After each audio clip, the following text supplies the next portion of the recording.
Dapurku adalah dapurmu. Di sini kita bisa berbagi dan menikmati kebersamaan dalam kesederhanaan.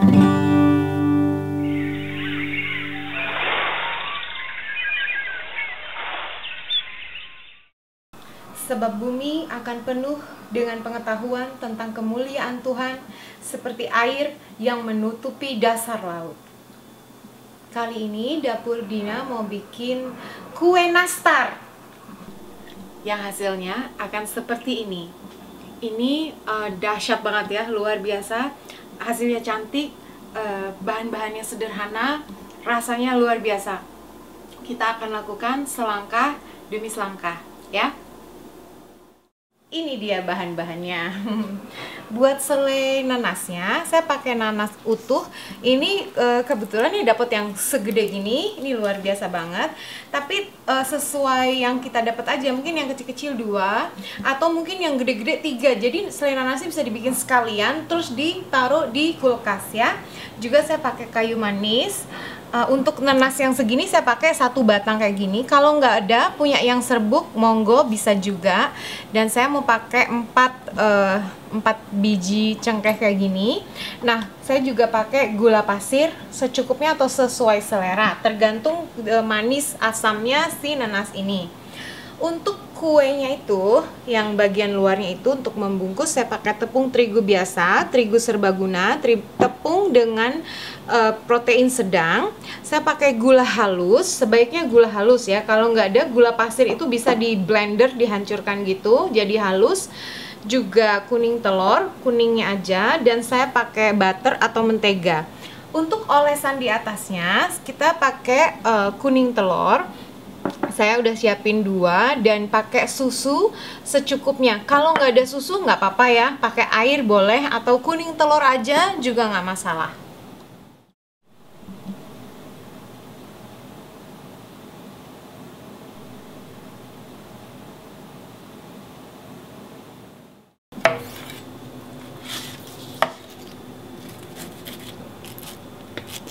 Jadinya kayak gitu, nggak harus rapi, yang penting bersih dan terbuang semua item-itemnya, biji-bijinya itu. Saya mau potong kasar aja, potong besar-besar gitu. Saya akan taruh dia di food processor untuk menghancurkan dia. Kalau nggak punya food processor, pakai blender biasa juga bisa ya. Nastar itu kan enaknya tuh di selainya itu loh, karena menurut saya kalau selai nanas beli itu dia terlalu berair ya, terlalu blenyak gitu loh. Food processor udah siap kayak gitu yang saya mau. Kira-kira saya akan langsung taruh aja di panci saya ini, udah disiapin. Ini kita pastiin ya, dia tuh bener-bener halus semuanya, maksudnya merata gitu tuh, kayak gini kan, kayak bubur nanas. Ini nggak harus diaduk ya, jadi ya sesekali diaduk, jadi bisa ditinggal cuci piring dulu, bisa tinggal ngapa-ngapain. Saya mau langsung aja kayu manis dan cengkehnya ya. Ini udah 10 menit pertama, warnanya kayak gitu. Saya aduk sesekali ya. Warnanya udah mulai berubah dan air-airnya udah mulai menguap. Saya belum tambahin gula ya, ini belum ada gulanya ya. Ini udah 20 menit kayak gini warnanya, udah mulai habis ya air-airnya itu. Sesudah 30 menit dia kayak gini, jadi bener-bener sebagian besar airnya itu udah keluar dan warnanya udah kuning cantik gitu.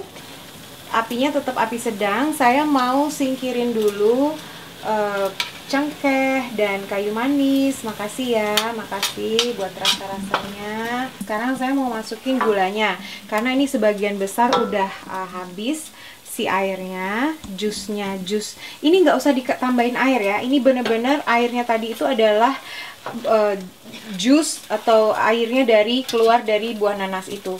Sesuai selera kita ya, kalau suka manis banget bisa banyak, tapi menurut saya sebaiknya bertahap, sedikit demi sedikit, jadi kita tahu gitu, nggak terlalu manis dia kan.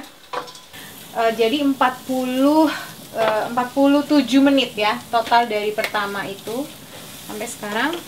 Matiin dan saya sisihkan, taruh di piring. Ini saya jadinya satu nanas itu jadinya segini.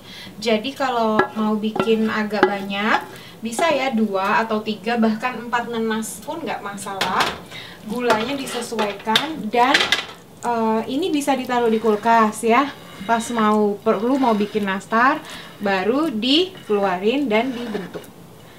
Ini dia selai nanasku. Saya mau tunggu dingin dulu. Idealnya ya, kalau sebaiknya menurut saya selai nanasnya itu dibikin sehari atau beberapa jam sebelumnya. Jadi pas selainya dingin baru kita olah. Saya akan taruh di kulkas dulu sampai dia dingin baru kita akan olah.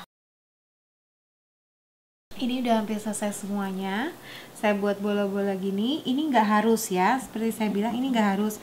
Tapi menurut saya ini lebih gampang, memudahkan saya nanti bentuk-bentuknya. Jadi ini udah siap, ukurannya sama. Sekarang kita bikin adonan luarnya. Saya cuci tangan dulu. Jadi semua kue yang saya bikin, semua makanan kue-kue gitu saya kasih taburan sejumput garam aja ya, dikit aja. Nah sekarang saya mau haluskan dulu, kocok dulu si mentega atau butternya ini. Ini menurut saya sebaiknya dingin. Ini mentega dingin, saya dari kulkas. Dan saya udah potong kecil-kecil kayak gitu. Liatin deh, udah berupa potongan-potongan kecil gitu. Menurut saya dia hasilnya akan lebih baik daripada mentega yang nggak dingin atau suhu ruangan.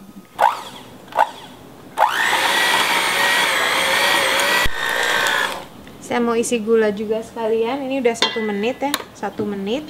Saya kocok, saya tambahin gula halusnya. Hati-hati. Ini nggak sampai semenit ya. Ini sebentar aja dia menyatu. Saya masukin kuning telurnya dulu.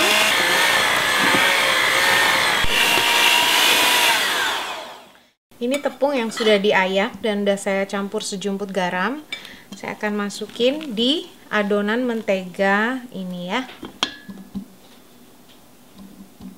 Saya mau bertahap aja sampai semua tepungnya habis ya.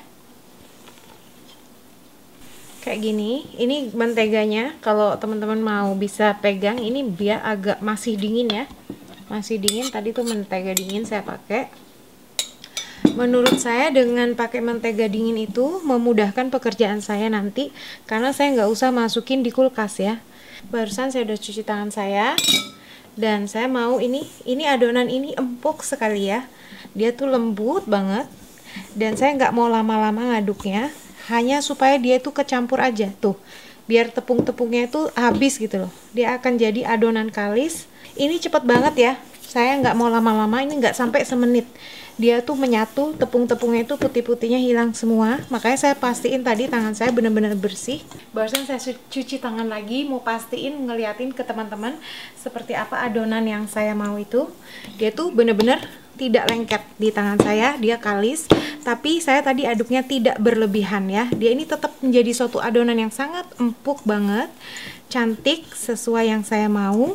Ini saya udah siapin, saya pakai 2 baking tray kayak gini. Ini dia anti lengket, tapi saya mau pastiin saya olesin dengan mentega tipis aja. Nah sekarang si selai nanas saya udah siap, adonan kulit saya udah punya. Sekarang lah biasanya saya panaskan oven saya 330 derajat Fahrenheit atau 165 derajat Celcius. Saya panasin dulu ya. Ini saya mau bikin bola, ukurannya bebas ya, terserah. Kalau menurut saya idealnya lebih besar sedikit aja dari si bola ini, tapi bebas ya.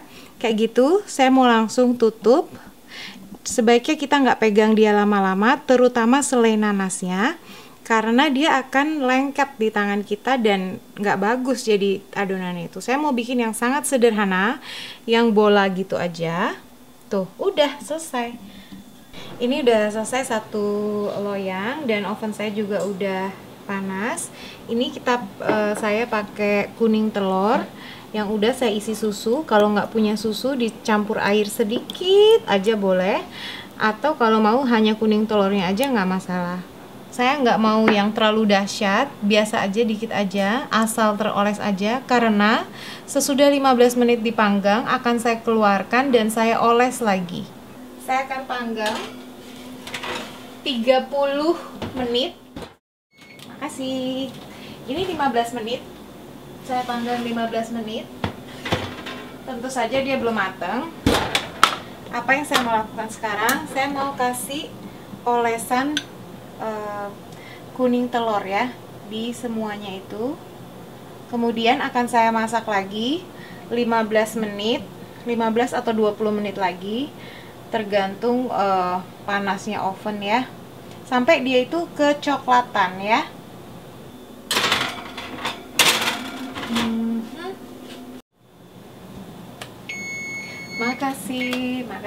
Makasih.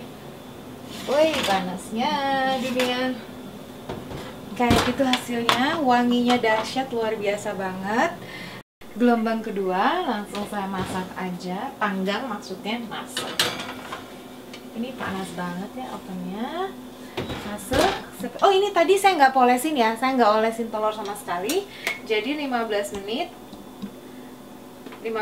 baru ntar saya akan olesin. Ini udah ditaruh di raket juga, nunggu dingin. Panas.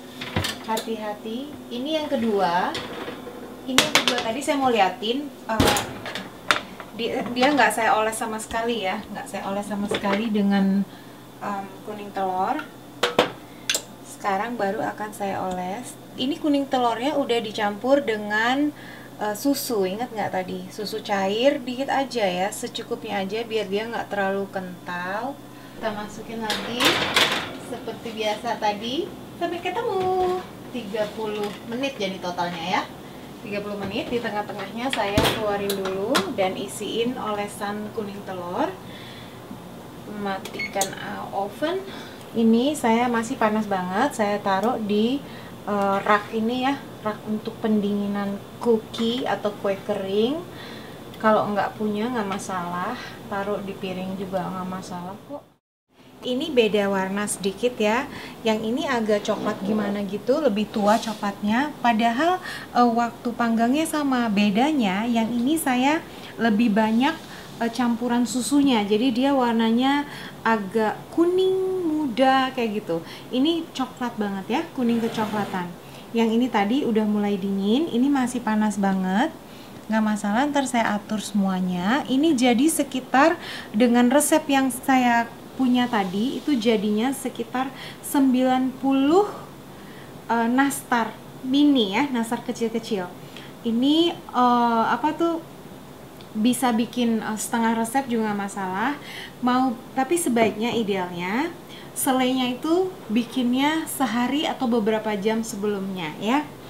Sebelum saya icip-icip, saya mau terima kasih dulu ya buat semua yang sudah like, share, dan subscribe di Dapur Dina. Makasih buat semuanya yang di Indonesia, Kepulauan Riau, apa kabar?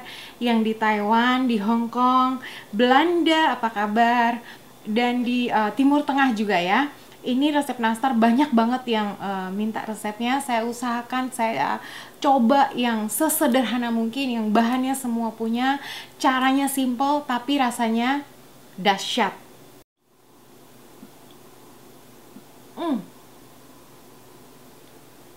Di mulut langsung nyes, manisnya pas banget. Wow, selai nanasnya dahsyat banget nih.